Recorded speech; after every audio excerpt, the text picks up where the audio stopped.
do is play with you.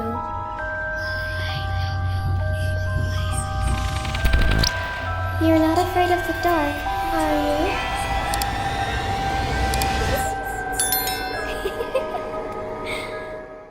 Hi, Assalamualaikum semua orang. Kamarina Hasimi here. I hope you are in a good mood today because it's a good day to have a good day. So, hari ni kembali lagi kita di segmen Creepy dan kali ni Kama ada kisah menarik yang dikongsikan oleh salah seorang subscriber Kama yang beragama Kristian. So, hari ni kita akan terekspos lah dengan kisah seram daripada sisi agama lain iaitu agama Kristian. So, tanpa membuang masa, jom kita baca doa dulu mohon perlindungan dari Allah dari gangguan-gangguan syaitan. A'udzubillahiminasyaitonirrajim. Bismillahirrahmanirrahim.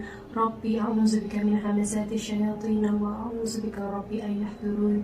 Wahai Tuhanku, aku berlindung kepadamu daripada bisikan-bisikan syaitan dan aku berlindung juga kepadamu wahai Tuhanku daripada kedatangan mereka kepadaku. Amin ya rabbal alamin. Nama pemilik kisah hari ini Ellie dan Ellie berasal daripada Sabah dan macam yang Kamal cakap tadi, Ellie beragama Kristian.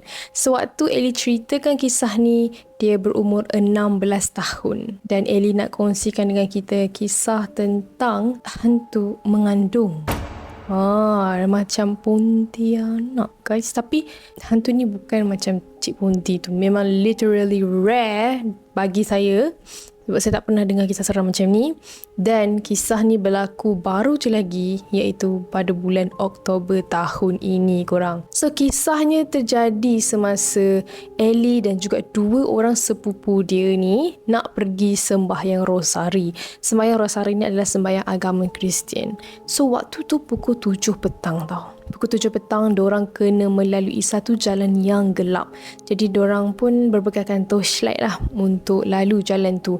Masa tu bukan diorang bertiga sahaja, ada juga aunty dia. So ada 4 orang lah waktu tu. So dah sampai sana, diorang berkumpul di suatu tempat yang digelar balai raya. Jadi balai raya ni adalah tempat penduduk kampung dekat situ buat aktiviti-aktiviti macam sukaneka, mesyuarat penduduk kampung ataupun aktiviti-aktiviti yang berkaitan dengan komuniti lah. So nak dijadikan cerita guys, balai raya ni sebenarnya antara tempat-tempat yang dikatakan agak keras dekat kampung tu sebab ramai penduduk kampung selalu dengar bunyi-bunyi yang pelik datang daripada balai raya tu bila tiada siapa-siapa pun yang ada dekat situ sebenarnya. Mula-mula gangguan dekat sana biasa-biasa je, tapi menurut penduduk kampung dekat situ, keadaan jadi semakin teruk apabila balai raya tu pernah dijadikan sebagai rumah hantu semasa sukaneka dulu. So, rumah hantu tu antara salah satu aktiviti yang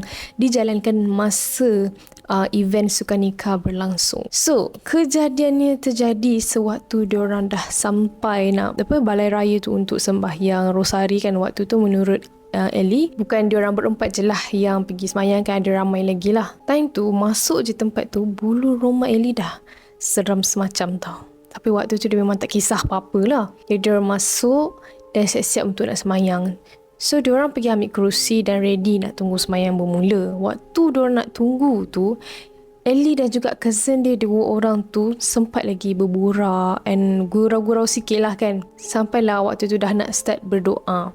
Diorang tengah duduk dekat kerusi masing-masing. Tiba-tiba adik sepupu dia, kita bagi nama Acu, tiba-tiba berdiri. Waktu tu Ellie duduk sebelah Acu. Waktu Acu berdiri tu, dia macam tengok ke arah dapur tau. Dalam balai raya tu dekat kampung diorang ni, ada dapur, ada tandas, ada backstage. Sebab dekat balai raya tu ada stage. Kadang-kadang penduduk kampung dekat situ buat aktiviti-aktiviti macam pertandingan, persembahan. So korang boleh bayangkan lah tempat komuniti tu macam mana kan. So waktu si Acu tu tengah berdiri, dia tengok ke arah dapur, tiba-tiba dia tunduk ke bawah. Kemudian dia berjalan ke arah mak dia and dia start to cry. Tiba-tiba je menangis, meraung sambil dia cakap sakit. Dia pegang perut dia tau. Apa yang sakit kat perut dia pun tak tahu. Waktu tu Ellie sebenarnya dah cuak gila tau sebab rupa-rupanya cousin dia yang Acu ni jenis yang hijab terbuka.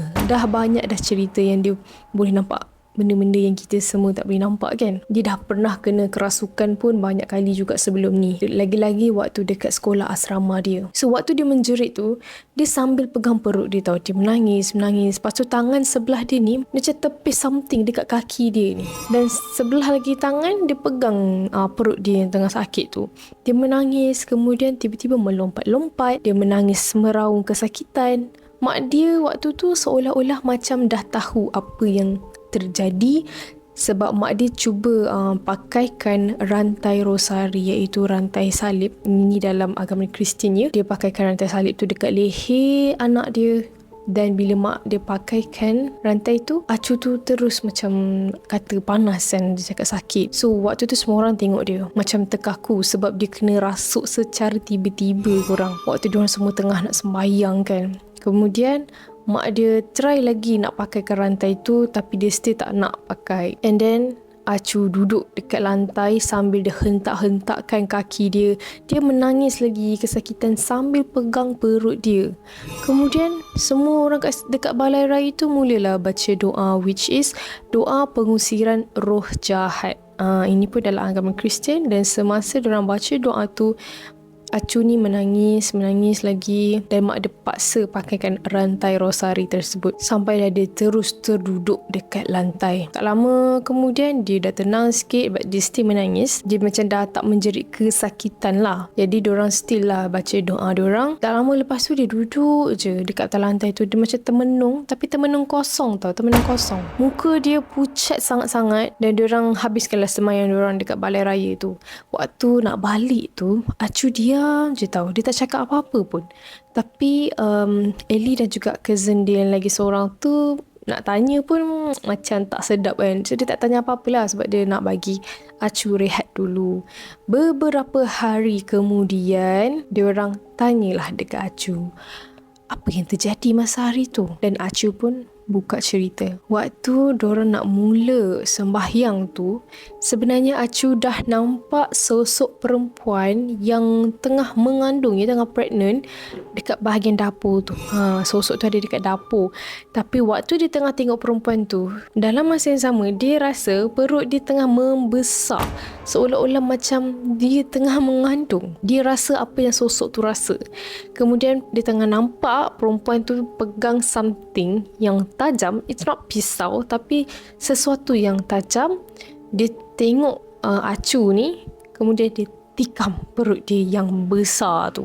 Dia tikam, dan waktu dia tikam perut dia, cousin dia acu tu yang tengah tengok kejadian tu pun merasai kesakitan tu, seolah-olah macam dia tikam perut acu. Dan waktu perempuan tu tengah tikam perut dia sendiri, dan menurut acu rasa perempuan tu nak balas dendam, sebab aura dia tu negatif, yang macam dia marah sangat-sangat, tapi dia tak bagi tahu dia nak balas dendam apa. Dia just marah sambil tikam perut dia. Kemudian lepas mak acu ni sarungkan rantai salib rosari tu, barulah dia tak nampak perempuan tu.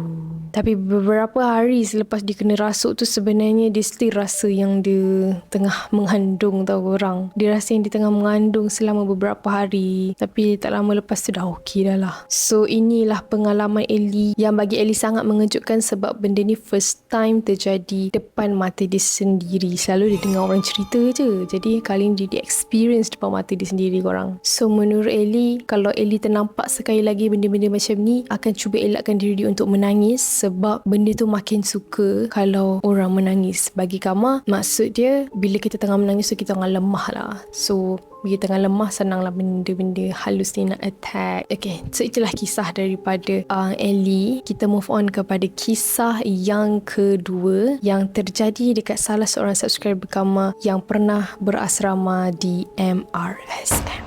So, kisah ni terjadi pada tahun 2019. Kita bagi nama pemilik kisah ni Atin, bukan nama sebenar. So, Atin berusia 13 tahun pada ketika itu. Dia bersekolah di MRSM, dan semasa minggu pertama dia masuk sekolah tu korang, of course lah ada orientasi kan. Minggu orientasi berjalan seperti biasa. Tapi ada satu pesanan yang pelik menurut Atin, which is pesanan tu daripada senior dekat situ lah, sebab orientasi memang dijalankan oleh senior. Senior tu ada pesan beberapa larangan lah yang student dekat situ tak boleh buat. Tapi ada satu pesanan ni yang bagi Atin tak masuk akal, sebab benda tu macam benda remeh je. Kenapa tak boleh buat? Dia pesan kalau nak pergi kantin, tolong lalu di laluan yang disediakan, sambil ditunjuk ke arah susu gajah. Susu gajah laluan yang macam ada bumbung tu kan. Tak, memang macam dilarang sekerasnya lah untuk melintas ada rumput-rumput situ. Okay, firstly, benda tu memang biasa dekat UiTM Kamar pun. Masa orientasi tak boleh pijak grass, tak boleh pijak rumput-rumput. So, sama juga yang berlaku dekat Atin. Atin ingatkan benda tu macam, oh dia tak kasih pijak rumput, mungkin sebab tak nak bagi rumput mati ke kan, tak nak bagi rumput rosak ke.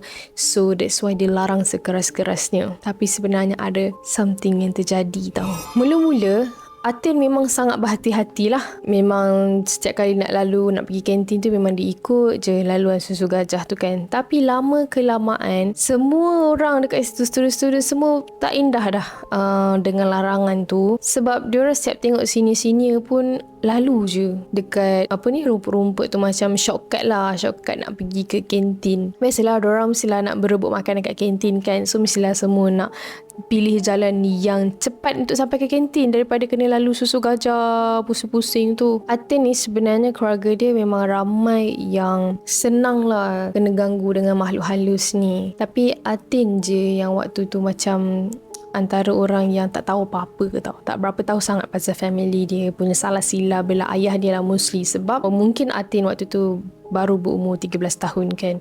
So Alkisahnya masa dia sekolah kat sana, dia dekat MRSM tu, dia ada kawan baik dengan 4 orang. 3 orang daripada diorang ni adalah dorm mate Atin sendiri, dan seorang lagi ni rakan sekelas saja. So diorang ni memang best friend lah, sangat-sangat rapat. Apa-apa je diorang buat sama-sama tau. Sampailah satu hari Atin dan juga 4 orang kawan dia ni ada satu salah faham lah antara diorang ni. Jadi diorang gaduh sangat teruk tau.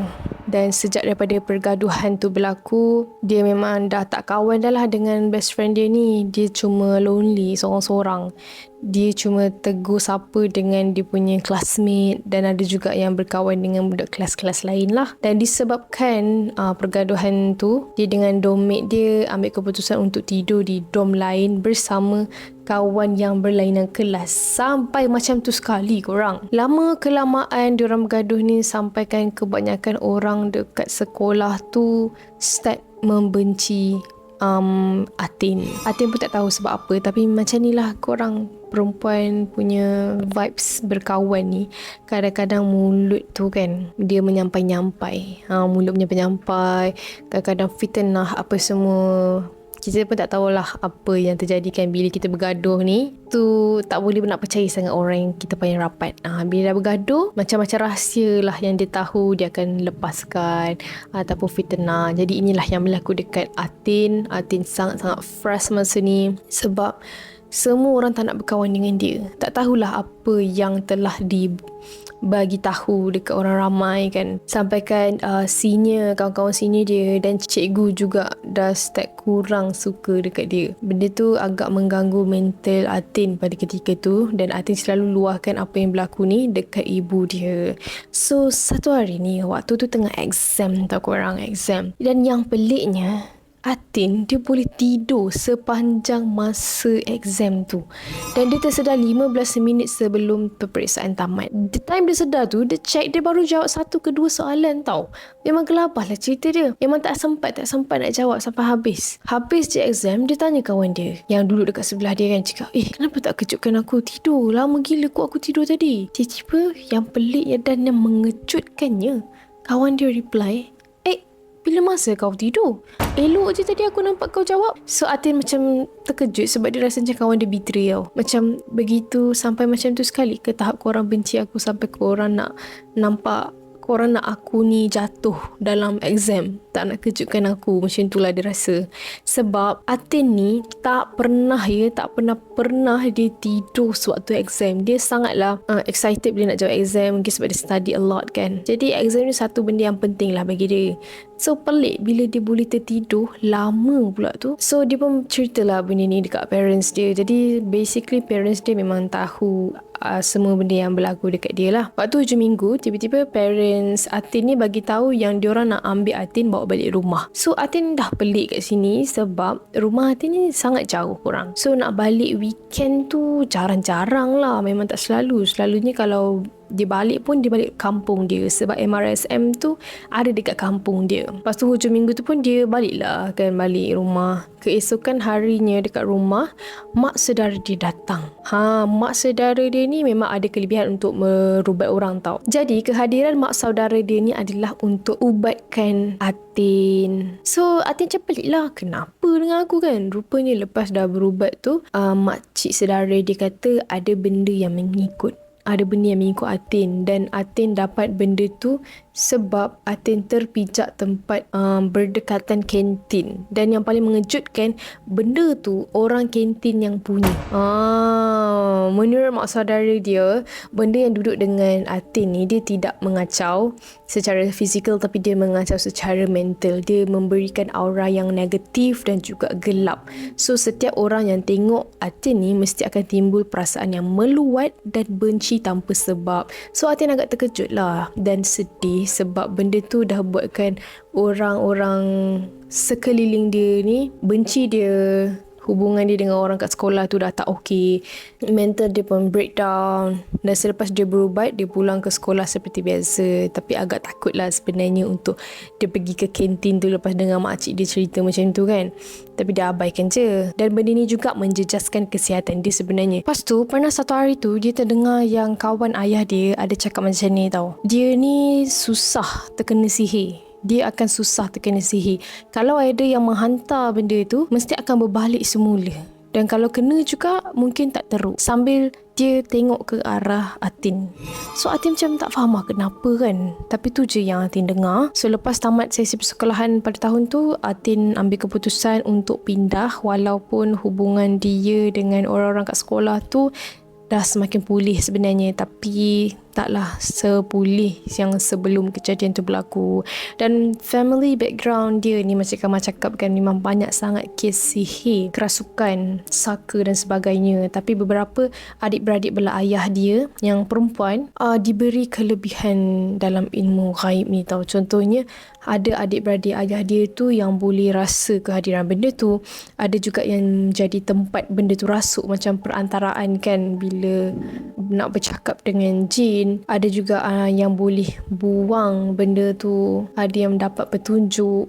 Ada yang jadi tempat rujukan. Itulah yang dia pernah dengar, tapi dia tak tahu sangat lebih mendalam tentang salasilah keluarga ayah dia ni. Mungkin Fatin ni terpalit lah daripada situ kan, macam terbias.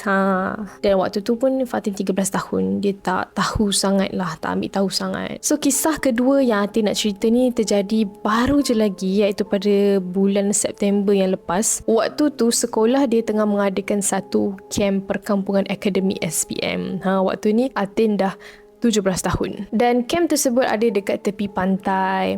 So masa malam pertama, diorang semua sangat-sangat having fun tinggal dekat situ. View pantai sangat cantik. Dapat spend time dengan kawan-kawan. Satu bilik. Masa tu Atin duduk dengan 3 orang kawan dia.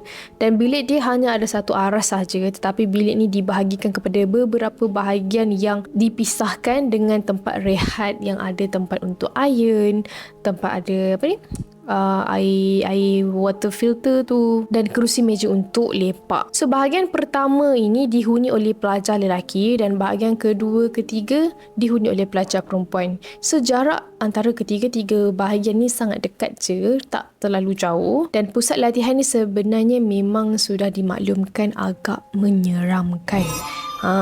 daripada cikgu-cikgu dia sendiri tau. So malam pertama tu ada seorang lelaki Amir, dia ternampak sesuatu terbang kat tepi tingkap bilik dia orang. Bila dia ternampak macam tu, dengan pantas lah dia tutup langsir kat bilik tu kan. Dan kawan Amir terkejut. Lepas tu tanyalah, kau kenapa? Tapi Amir jawab, tak ada apa-apa. Malam pertama tu, diorang lepak ramai-ramai sambil makan Maggi dan sebagainya. Agak bising lah sebab ramai kan. So sebelum tidur, cikgu diorang suruh diorang ni baca Yasin ramai-ramai. So diorang baca lah, and then malam tu semua tidur. Malam kedua yang agak menyeramkan. Seorang pelajar Huda, pelajar perempuan, dia ada kelebihan lah. Kadang-kadang dia boleh rasa kewujudan benda tu. So malam tu dia rasa aras diorang ni agak sunyi tau. Dan sebenarnya Atin dan juga kawan-kawan diorang ni bukanlah orang yang ambil tahu sangat pasal orang lain. Tapi malam tu Huda ada mesej dalam grup. Dia kata, malam ni tolong jangan have fun sangat. Benda tu marah. Dan memang sedia maklum, semua orang tahu kalau Huda yang pesan maksudnya ada benda yang tak kena. So korang faham-faham lah, Huda tu mungkin dah ada banyak kes dekat sekolah tu. So ramai yang dah percayalah dia sebenarnya memang boleh nampak benda tu. So Atin pun keluar dari bilik dan tak sengaja ternampak Huda dekat depan pintu bilik dia. Dan juga ada ustaz dekat situ. Bilik Huda ni berada di bahagian kedua tau korang. Bilik Atin pula berada di bahagian 3. Jadi Atin memang masih boleh nampak lah disebabkan jarak diorang tak terlalu jauh kan. Dan nak dipendekkan cerita, malam tu Atin dan juga kawan-kawan sebilik Atin ni tidur macam biasa. Tapi malam tu dia dengar bunyi yang sangat bising dari tingkat atas. Bunyi almari lah, bunyi kerusi lah, bunyi pintu lah. Tapi dia buat tak tahu je lah kan. Dan keesokan harinya, bahagian ketiga tu hanyalah bilik Atin, bilik kawan dia dekat sebelah dan juga ada satu lagi bilik dekat depan. Yang lain semua dah berpindah tidur dekat bahagian lain sebab takut dengan bunyi bising tersebut. Rupanya memang semua orang dengar bunyi bising tu. So diorang takut dan diorang dah pindah dah bilik lain. Tinggal 3 bilik je yang ada kat bahagian tu. So Atin tanyalah kawan sebilik dia kan, bilik sebelah dan juga bilik depan, diorang dengar tak bunyi tu? Diorang kata tak. Tapi Atin dengar. Cuma agak terkejut lepas dapat tahu kebanyakan penghuni bilik lain pergi menumpang bilik dekat bahagian 2 tau.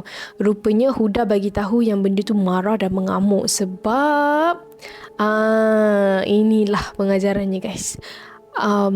Kita ni orang luar kan. Benda dekat situ mungkin dah menghuni lama dekat situ.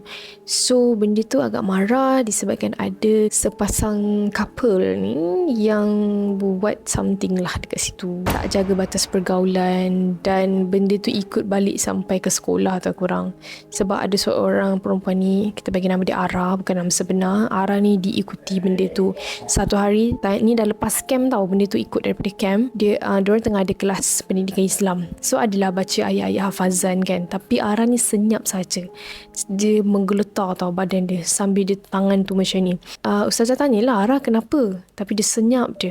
Dan ustazah bacakan ayat sikit-sikit. Lepas tu tiba-tiba dia menjerit kuat sangat sampaikan Atin kelas ketiga daripada situ pun boleh dengar tau. Rupanya benda yang daripada camp tu yang masuk dalam badan dia. So mungkin itu jin Islam kan. Dan Atin nak sampaikan moral of the story ni, jagalah batas pergaulan antara lelaki dan perempuan walau di mana pun kita berada. Sebab hantu pun boleh meluat dan marah. Tengok apatah lagi manusia kan. Betul-betul. So itulah kisah daripada 2 orang subscriber Kamal tadi. Yang Kamal harap kita sedikit sebanyaklah dapat pengajaran daripada pengalaman diorang kan, walaupun kita tak mengalaminya. So thank you kepada Atin dan juga Ellie sebab sudi berkongsi pengalaman seram korang. And thank you dah tengok video ni sampai habis. For those who are new in my channel, don't forget to hit the subscribe button below and turn on the notification bell so that you will not miss any video that I post. See you in my next video. Bye bye.